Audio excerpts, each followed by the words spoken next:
नमस्कार, आदाब। मैं हूं ज़की अहमद और आप देख रहे हैं खानदेश टाइम न्यूज़। 24 मई 2021 को एक ऐसा हादसा होता है जो पूरे शहर भर ही नहीं, ज़िले में नहीं बल्कि पूरे महाराष्ट्र में एक मातम का माहौल फैला देता है। 24 मई एक ऐसी घटना जिससे पूरे राजकीय क्षेत्र में, शैक्षणिक क्षेत्र में एक गम का माहौल हो जाता है।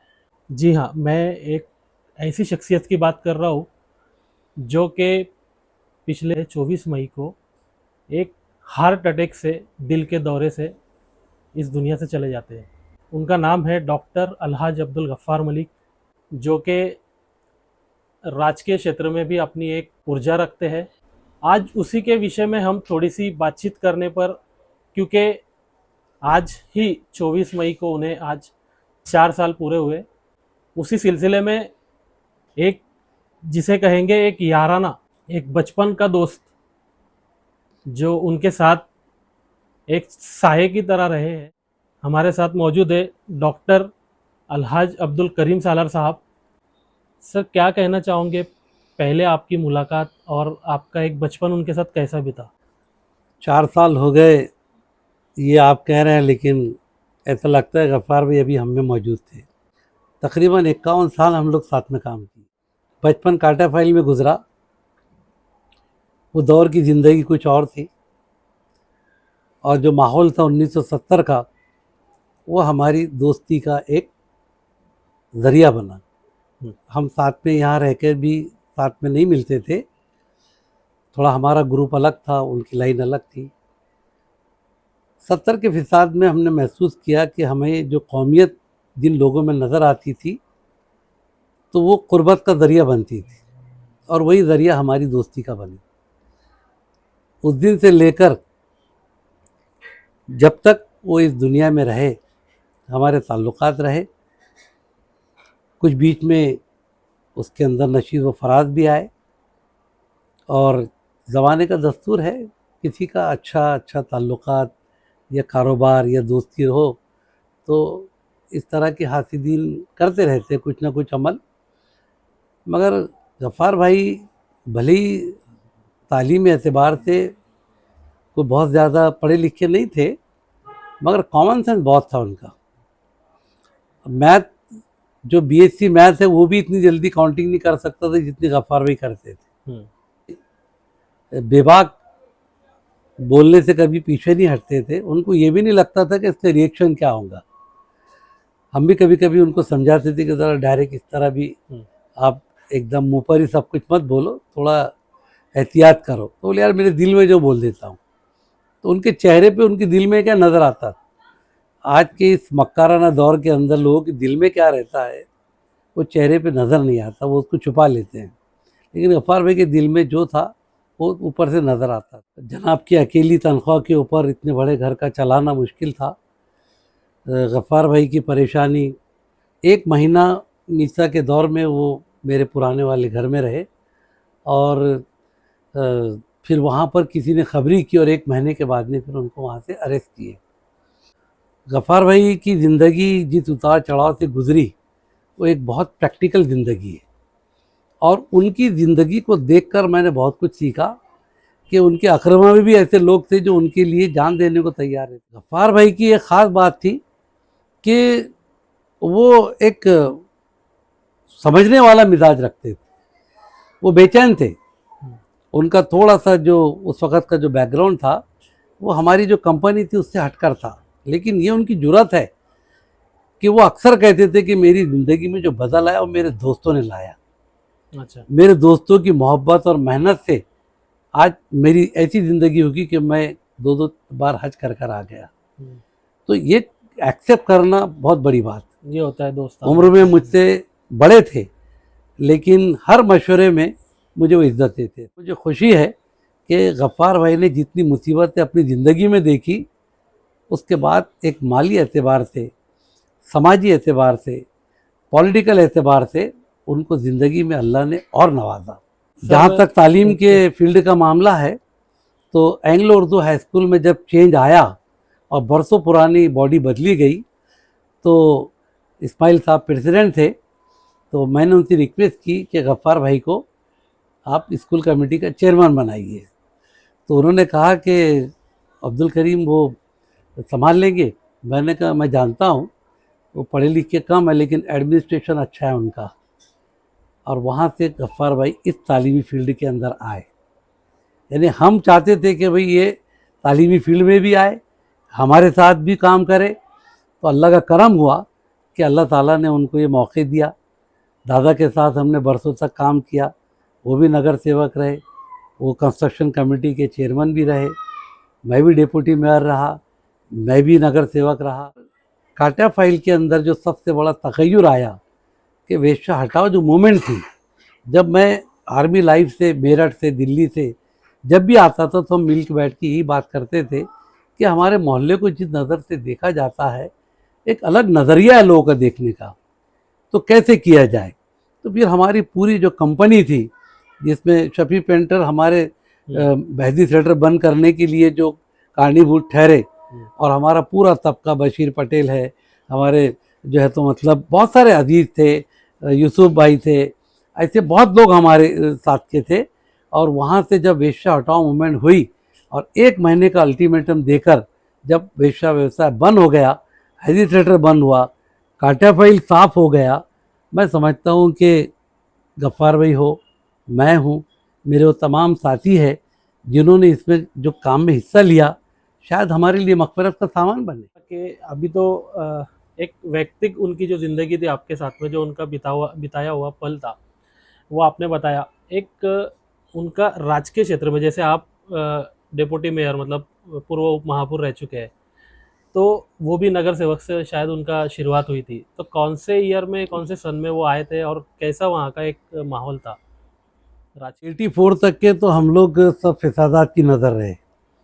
फिर सुरेश दादा की एंट्री हुई पॉलिटिक्स में, और उस वक्त की एंट्री के साथ में हमने भी दादा का साथ दिया। ये हमारा पहला पॉलिटिकल एक्शन था साथ में, ये 80 की बात कर रहा हूँ मैं।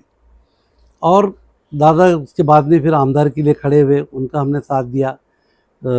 हमारे ईश्वर लाल जैन साहब, उनके लिए दादा ने हमको बुलाया, उनसे काम लिया, हम लोगों ने उनके लिए काम किया। वहाँ से हम पॉलिटिकल जुड़े। सबसे पहले यहाँ पर जब वेश्या व्यवसाय खाली हुआ तो मेरे अब्बा 35 साल तक इस इलाके के नगर सेवक रहे, और उनके बाद में 2 मरतबा हमारे यहाँ पे 2 गैर मुस्लिम भाई जो खड़े थे वो बने, और दोनों ने खुदकशी कर ली। जब वेश्या हटाओ का प्रोग्राम हुआ तो मोहल्ले के लोगों ने कहा, जबकि अगर इसके हिसाब से देखा जाए कौमी एतबार से, तो 30-35% मुस्लिम मतदार थे और 60-65% गैर मुस्लिम मतदार थे, और ये हमारा बड़ा गढ़ माना जाता था शरीफपेट उस ज़माने में। तो लोगों ने कहा कि मजीद सालार की जगह उनका लड़का बनेगा। तो उस वक्त गफ्फार भाई, रहीम मिस्त्री, हनीफ दादा पान वाले, किसी ज़माने में मेरे वालिद साहब की इनके सियासी इख्तलाफात भी रहे, लेकिन जिस तरीके से बुज़ुर्ग काम कर रहे थे, और मेरा इलेक्शन ऐसे हो गया था कि आमदार का भी इलेक्शन किया, तो गफ्फार भाई पूरे इंचार्ज थे, और ये बुज़ुर्ग मेरे पोस्टर और मेरी डिज़ाइन करते बैठे तो मुझे रोना आ गया। मैंने कहा मैं जीत के आऊँ ना आऊँ, लेकिन ये बुज़ुर्ग मेरे लिए काम कर रहे हैं, इससे बड़ी जीत मेरे लिए क्या होगी कि मैंने इनकी दिल में जगह बनाया, जो मेरे वालिद साहब के साथ इनके कभी तनाज़ात भी रहे होंगे।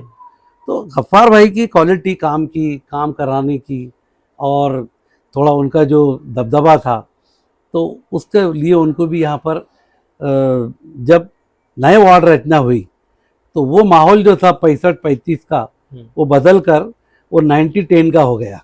कौमी एतबार से हमारी तादाद वार्ड की बदल गई। तो फिर ऐसा ठहरा कि भी एक बार ये भाईजान तो एक बार वो भाईजान। अच्छा। तो फिर मैंने मोहल्ले की जो जिम्मेदार थे उनसे बात की कि भाई अब गफ्फार भाई को मौका दिया जाए, और गफ्फार भाई को हमने खड़ा किया, और पहली मरतबा वो यहाँ से माशाअल्लाह बिनूर जैसी चुनकर आ गए। उसके अलावा जो एक यादगार प्रोग्राम इस इलाके में आज तक लोग याद करते हैं वो दिलीप साहब का है। दिलीप कुमार साहब का जब हमने तारीख लेकर आए तो वो 5 दिन हमारी ज़िंदगी की यादगार है। यानी दिलीप कुमार साहब ने जो हमको बताया था कि टेंट जो लगेगा इतना बड़ा टेंट 60 बाय 120 का, बीच में कोई रॉड नहीं होना, कोई उसको सपोर्ट नहीं होना, विदाउट सपोर्ट का। तो ये बहुत बड़ा चैलेंज था। दूसरी बात, 10,000 चेयर कहाँ से लाना? पूरे जलगांव शहर में 2,000-3,000 से ज़्यादा चेयर नहीं थी उस वक्त। टीम और गफ्फार भाई की तरफ जिम्मेदारी थी सब स्टेज वगैरह की, हमने जवाबदारियाँ बांटी भी थी। तो हमारे एक एल्सन करके वो थे इंजीनियर, क्रिश्चियन थे, उनकी मिसेस सिविल हॉस्पिटल में सिस्टर थी, बहन भाई का नाता वो लगाते थे। तो वो भी खड़े थे और हमने उनको बोले कि ऐसा होगा, तो गफ्फार बोले कि ओ बोले कुछ करो ना बोले। तो उन्होंने बोले यार करता, बोले चलो लाओ रे बोले। उन्होंने उनके लोगों को बुलाए और जो इलेक्ट्रिक पोल आते उसको ऐसे खड़े करके 100 फीट के फासले पे पूरी जो मोटी वायर आती है वो डाल दी दोनों तरफ से। तो बगैर बीच में कोई टेका दिए के वो इतने तैयार हो गया। अब ये सब तैयारी जो चल रही थी हमारी, तो उस दिन खबर आई कि मलक जनाब को तकलीफ हो गई, दवाखाने में लेके जो है तो जाना है। तो गफ्फार भाई बोले कि अब्दुल करीम तुम पहुंचो, मैं बाद में आता, यानी वो पूरी जिम्मेदारी थी। तो इधर वालिद जो है वो मौत के मुंह में और गफ्फार भी वहाँ पर जिम्मेदारी पूरी कर रहे। ऐसे डिवोशन वाले लोग आज नहीं रहे। मैं उनको जीप में लेकर गया, उनको अटैक आया था, उनकी जान निकल गई थी, घर पर लाए, फिर गफ्फार भाई भी आए और इस तरीके से कुर्बानियों से सब कुछ आज खड़ा हुआ है। आज की नस्ल को ये समझना चाहिए कि हमारी मोहब्बत में कमो बेशी हो जाए, बातचीत में कभी कभी नीचा और ऊंचा हो जाए, लेकिन उसकी वजह से हम एक दूसरे की मुखालिफत न करें, बल्कि पानी के अंदर जिस तक लकड़ी लगती है और लकड़ी हटती है तो पानी मिल जाता है।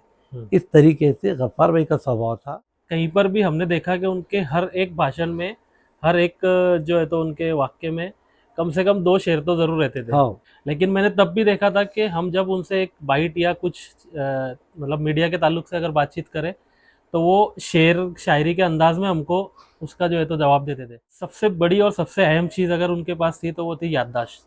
बहुत कि अगर आप या हम किसी को अगर वो मिले तो पहले बताते थे कि आप इनके इनके इनके ये हो। पूरा शहरा जानते थे वो, यानी परदादा दादा के पास से शुरू करते थे वो। मैं अक्सर बोलता भी था गफ्फार भी इतनी स्टडी कहाँ से करते? बोले मुझे शौक है। और इकबाल, जो अल्लामा इकबाल की शायरी को बहुत पसंद करते थे वो। मैंने कभी कभी पूछा भी, गफ्फार भी आपने शेर बोले कैसा है? बोले ज़बरदस्त शेर है। मैंने कहा मानी बताएंगे? तो हंस देते थे, क्यों मजा ले रहे मेरा। अच्छा। लेकिन उनको शौक था, शायरी का बहुत शौक था और वो शेर भी याद करते थे। और इकबाल, अल्लामा इकबाल के अक्सर वो गज़लें वो सुना करते थे।